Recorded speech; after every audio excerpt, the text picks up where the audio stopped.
29వ తేదీ సెప్టెంబరు నెల 2024 సంవత్సరము.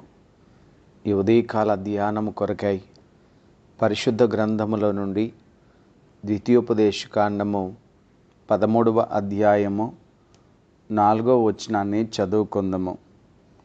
మీరు మీ దేవుడైన యెహోవాకు లోబడి ఆయనకే భయపడి ఆయన ఆజ్ఞలను అనుసరించి ఆయన మాట విని ఆయనను సేవించి ఆయనను హత్తుకొని ఉండవలెను. దేవునికి స్తోత్రములు చెల్లిస్తూ ఉన్నాను. ప్రభునందు ప్రియమైన వారలారా, యేసుక్రీస్తు వారి ఉన్నత నామములో మీ అందరికీ శుభములు. మన తండ్రి అయిన దేవుని నుండి ప్రభు అయిన యేసుక్రీస్తు నుండి కృపయు సమాధానమును మీకు కలుగునుగాక. ఆమెన్. ఈ పరిశుద్ధ దినమందు వేకువజామున దేవుని యొక్క సన్నిధిలో చేరి ప్రభు మాటలు వినే గొప్ప భాగ్యాన్ని మన రక్షకుడైన యేసుక్రీస్తు వారి ద్వారా మనం కలిగి ఉన్నందుకు దేవునికి ఎంతగానో కృతజ్ఞతలు చెల్లిస్తూ ఉన్నాను. ప్రియులరా, మనము ప్రభువుని సేవించవలసిన వారమై ఉంటున్నాము. సేవించుట అనేటువంటి ఈ మాటలో ఉన్న అతి ఉన్నతమైన లక్షణాలను మనము ఈ వచనంలో గమనిస్తూ ఉన్నాము. దేవుడు ఇశ్రాయేలు ప్రజలు తన పట్ల ఎలా నడుచుకోవాలో తెలియచేస్తున్నటువంటి భాగము ఇది. మనము దేవుణ్ణి సేవిస్తున్నామో లేదో మనము ఎలా గ్రహిస్తూ ఉంటామో. కొంతమంది దేవుణ్ణి నమ్ముతారు, ఆయన బోధలను అనుసరిస్తూ ఉంటారు. అయితే మరికొంతమంది దేవునిని నమ్ముతారు కానీ దేవుని మాట ప్రకారంగా వారు జీవించరు. అయితే ప్రియులరా, నేను దేవుని సేవిస్తున్నటువంటి వ్యక్తిని అని గ్రహించడానికి రుజువుగా ఒక 3 సంగతులను ఈ ఉదయకాలము మనము ధ్యానం చేస్తూ ఉంటాం. ఆ సంగతులను జ్ఞాపకం చేసుకుంటూ ఉన్నప్పుడు అవి మనము కలిగి ఉన్నట్లయితే మనము దేవుణ్ణి సేవిస్తున్న వారమే. అది లేనట్లయితే గనక కలిగి ఉండడానికి తప్పనిసరిగా ప్రభు సహాయము పొందవలసిన వారమై ఉన్నాము. దేవుని సేవించుట అంటే ఆయన మాటను అనుసరించుటయే అనే విషయాన్ని మొదటిగా మనం గుర్తించాలి. ఎవరైతే దేవుని మాట ప్రకారంగా జీవిస్తారో వారు దేవుని సేవిస్తున్నారు అనే సత్యాన్ని గ్రహించాలి.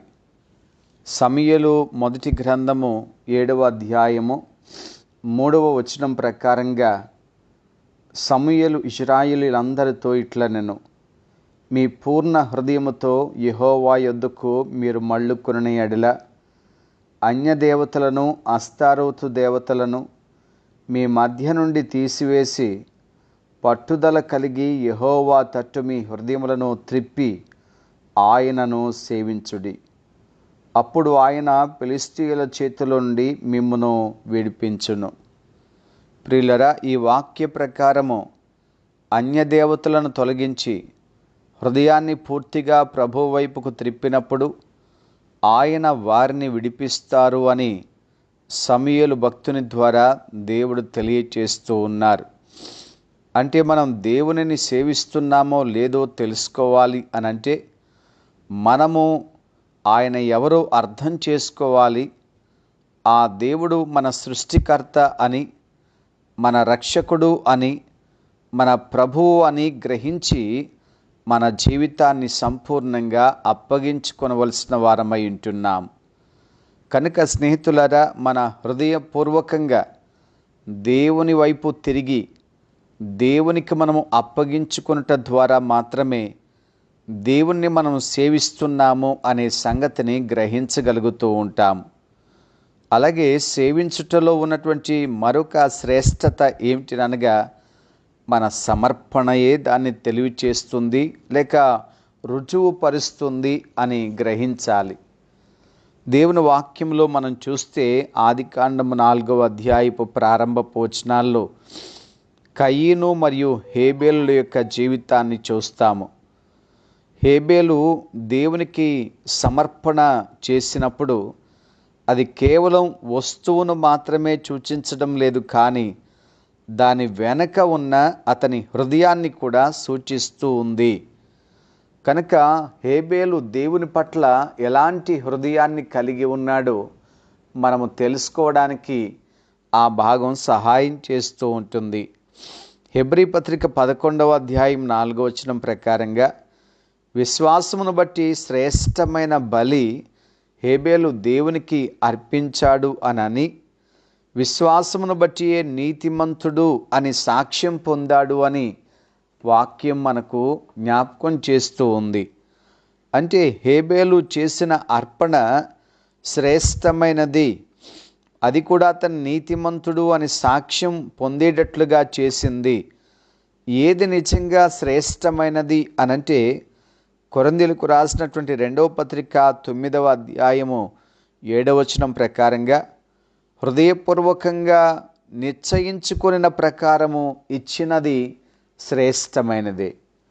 అంటే కేవలం బాహ్య సంబంధముగా ఆలోచనలతో ఇవ్వడం కాదు, కానీ హృదయపూర్వకమైనటువంటి సమర్పణయే దేవుని దృష్టిలో శ్రేష్టమైన సమర్పణ. అలాంటి సమర్పణ కలిగినటువంటి వారు దేవుణ్ణి సేవించేవారుగా ఉంటారు అని వాక్యం మనకు బయలుపరుస్తూ ఉంది. కాబట్టి స్నేహితులారా, మనము దేవుణ్ణి సేవిస్తున్నామా లేదా అనేది చూచుకునే విషయంలో ఈ మాటలు సహాయం చేస్తాయి. అలాగే సేవించుటలో ఉన్న శ్రేష్టత మన నైపుణ్యాన్ని మరియు మన అంకిత భావాన్ని మనము కనబరిచే విధానంలో కనిపిస్తుంది అని దయచేసి మర్చిపోవద్దు. అవును ప్రియులారా, ఆనాడు ఇశ్రాయేలు ప్రజల మధ్యన దేవుడు తన గుడారాన్ని నిర్మించాలి అని తలంచినప్పుడు ఆ ప్రజలలో నుండి 2 వ్యక్తులను ప్రత్యేకపరుచుకొని ఉన్నారు. అది నిర్గమాకాండము 35వ అధ్యాయము ఆఖరి వచనాల్లో కనిపిస్తుంది. ఆ ఇద్దరిలో ఒకరి పేరు బెసలేలు, మరొకరి పేరు అహోలియాబు. వారిద్దరిని కూడా దేవుడు తన గుడారము మరియు దాని సామగ్రిని సిద్ధపరచడానికి పనిచేయుటకు ఎన్నుకున్నటువంటి వ్యక్తులుగా మనకు కనిపిస్తూ ఉంటారు. ప్రియులారా, దేవుణ్ణి సేవించుటకు నైపుణ్యము మరియు ఆయన ఉద్దేశాలకు లొంగిపోయేటువంటి హృదయము రెండూ కూడా అవసరమై ఉన్నది. వారిద్దరిని గురించి వాక్యంలో వ్రాయబడిన మాట ఏమిటంటే, ప్రజ్ఞ వివేక జ్ఞానములు కలుగునట్లు దేవుని ఆత్మతో వారిని నింపి ఉన్నాను అని ప్రభు చెప్పారు. ఆయన వారి హృదయములను జ్ఞానముతో నింపి ఉన్నాను అని కూడా చెప్పి ఉన్నారు. ప్రియ స్నేహితులారా, దేవుడు మనకు అనుగ్రహించిన సామర్థ్యము లేక నైపుణ్యము ఏమైతే కలిగి ఉన్నామో వాటిని దేవుని మహిమ కొరకు ఉపయోగించుట ద్వారా దేవుణ్ణి సేవిస్తాము అనే విషయాన్ని మర్చిపోవద్దు. అవును ప్రియులారా, మనం కలిగి ఉన్న తలాంతులు దేవుని కొరకు, దేవుని మహిమ కొరకు మనం వాడుట ద్వారా దేవుణ్ణి సేవించే అనుభవంలోనికి మనం రాగలుగుతూ ఉంటాము. ఆనాడు బెసలేలు మరియు అహోలియాబు వారిద్దరూ కూడా తమ నైపుణ్యాన్ని, తమకున్నటువంటి సామర్థ్యాన్ని అంకిత భావంతో దేవుని కొరకు వారు ఉపయోగించినప్పుడు దేవుని నామము ఎంతగా మహిమపరచబడింది. వారి యొక్క సమర్పణ, వారి యొక్క అంకిత భావము, వారి యొక్క నైపుణ్యత ఇవన్నీ కూడా దేవుని కొరకు వారు చేస్తున్నప్పుడు, దేవుని కొరకు వారు ఉపయోగించినప్పుడు అక్కడ దేవుని కార్యాలు ఎంత స్పష్టంగా కనిపిస్తూ వచ్చాయి. కనుక సహోదరుడా, ప్రియ సహోదరి, హృదయాన్ని దేవునికి అప్పగించుకోవాలి. సమర్పణతో, అంకిత భావంతో దేవునికి మహిమకరంగా జీవించాలి. అంత మాత్రమే కాదు, శ్రేష్టమైనటువంటి అర్పణ జీవితాన్ని మనము దేవుని పట్ల కలిగి ఉండాలి. వీటన్నిటి ద్వారా మనము దేవుణ్ణి సేవించే వారముగా ఉంటాము అనేది ఎన్నడూ కూడా మర్చిపోవద్దు. కనుక ఈ ఉదయకాలం వాక్యం వింటున్న మనమందరము కూడా మాటతో మాత్రమే కాదు, పాటలతో మాత్రమే కాదు, ఇలాంటి శ్రేష్టమైనటువంటి ఆలోచనల ప్రకారంగా కూడా మన జీవితాన్ని సిద్ధపరచుకొని తద్వారా దేవుణ్ణి సేవించే వారముగా ఉండుట ఎంత అవసరము. ఆనాడు యెహోషువ చెప్పారు, నేను మరియు నా ఇంటి వారు కూడా యెహోవాని సేవిస్తాము అని చెప్పి. కనుక దేవుణ్ణి సేవించుట అంటే మనము ఎలా జీవించాలో నేర్చుకోవడమే. దేవుడు ఏమై ఉన్నారో తెలుసుకొని తదనుగుణంగా మన జీవితాన్ని మార్చుకోవడమే అనే విషయాన్ని జ్ఞాపకం చేసుకుందాము. అలా జీవించుటకు, దేవుణ్ణి ప్రభువు కోరుకున్న రీతిగా సేవించుటకు పరిశుద్ధాత్మ దేవుడు మనందరినీ కూడా సిద్ధపరచునుగాక. ఆమెన్. మహాపరిశుద్ధుడైన మా ప్రియ తండ్రి, యేసయ్యా మీకు వందనాలు చెల్లిస్తూ ఉన్నాము నాయన. ఈ వేకువజామున మీ పాదముల యొద్దకు వచ్చిన మమ్మలను జ్ఞాపకం చేసుకొని మిమ్మలను సేవించే విధానాన్ని, మిమ్మలను సేవించుటకు కావలసినటువంటి అనుభవాలను మా జీవితంలో మీరు తెలియపరిచినందుకు మీకు స్తోత్రాలు చెల్లిస్తూ ఉన్నాం. ప్రభువా, హృదయపూర్వకంగా మీ యొద్దకు రావాలి. మా హృదయాన్ని మీ తట్టు త్రిప్పాలి. మా హృదయం మరి దేని వైపు కూడా ఉండకుండా, దేనిని కూడా కలిగి ఉండకుండా, కేవలం మా ప్రభువ మీకు మాత్రమే మా హృదయంలో చోటు ఇవ్వగలిగినప్పుడు నిజంగా మిమ్మల్ని సేవించే విధానము అద్భుతంగా మారిపోతుంది అని చెప్పారు. సమర్పణతో మేము మిమ్మల్ని సేవించాలని, అంకిత భావంతో మాకిచ్చిన తలాంతులను మీ మహిమ కొరకు వాడుట ద్వారా మిమ్మలను సరియైన రీతిలో మేము సేవించగలుగుతాము అని మీరు మాట్లాడినందుకు స్తోత్రాలు. ప్రభువా, వాక్యం వినిన వారందరినీ కూడా వాక్య గ్రహింపుల ద్వారా వారు నడిపించమని ప్రార్థన చేస్తూ ఉన్నాము. దేవా, మిమ్మలను సేవించుట కంటే ఈ జీవితానికి మరొక కర్తవ్యము లేదు అనే సంగతి, మరొక భాగ్యము లేదు అనే సంగతిని మేము అందరం తెలుసుకోవడానికి సహాయం చేయండి తండ్రి. మేము సంపూర్ణమైనటువంటి సమర్పణతో, పరిపూర్ణమైన విధేయతతో ప్రభువా మీ కొరకు జీవించటం మాకు నేర్పించమని వేడుకుంటున్నాను. మీ మాటలు విన్న వారందరినీ మీరు ఆశీర్వదించండి తండ్రి.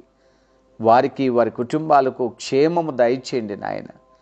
ఏ విధమైనటువంటి మా ప్రభువా ప్రలోభాలకు, శోధనలకు మీ బిడ్డలు లొంగిపోకుండా, ఎలాంటి పరిస్థితులు వారి జీవితంలో ప్రభావాన్ని చూపించకుండా మీ కంచెలో వారిని భద్రపరచండి నాయన.